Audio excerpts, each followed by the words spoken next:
بسم اللہ الرحمن الرحیم۔ السلام علیکم۔ میرا ویزا آ گیا تھا۔ جب یہ بات اسے پتہ چلی تو وہ روئے جا رہی تھی اور بار بار یہی کہہ رہی تھی، پلیز مت جاؤ نا تم۔ میں نے ہمیشہ دعا کی ہے کہ تم مجھ سے دور جاؤ تو میں مر جاؤں، اور میں سچ میں مر جاؤں گی۔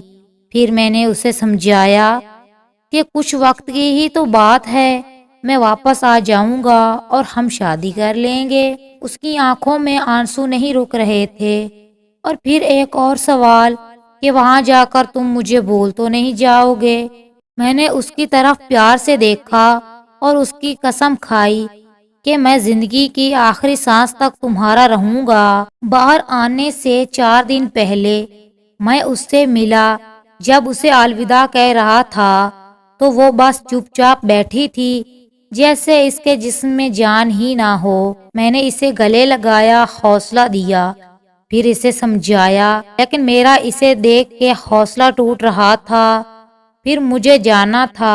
گھر سے دور پردیس جاتے وقت کیا گزرتی ہے یہ بس ایک پردیسی ہی جانتا ہے۔ میں جہاز تک پہنچتے پہنچتے مکمل ٹوٹ چکا تھا اور محسوس ہو رہا تھا جیسے سب پیچھے چھوٹ گیا ہو، اور جب اس نے کسی اور سے شادی کر لی ہے تو اب اس کی وہ بات بڑی یاد آتی ہے کہ باہر جا کر بھول تو نہیں جاؤ گے۔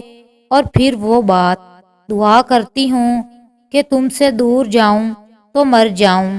تب میں سوچتا ہوں اب میں کسی اور سے شادی کر لوں، اور پھر اس کو دی ہوئی قسم یاد آ جاتی ہے کہ میں زندگی کی آخری سانس تک تمہارا رہوں گا۔ پھر آنکھیں نم ہو جاتی ہیں اور کوسنے لگتا ہوں اپنی تقدیر کو کہ پردیس اور ہجر میرے حصے میں ہی کیوں۔ پردیس کی قید اور ہجر کی تنہائی مجھے ہر روز رلا دیتی ہے۔ مزید ویڈیوز دیکھنے کے لیے میرے چینل کو لائک، سبسکرائب، شیئر کریں۔ شکریہ۔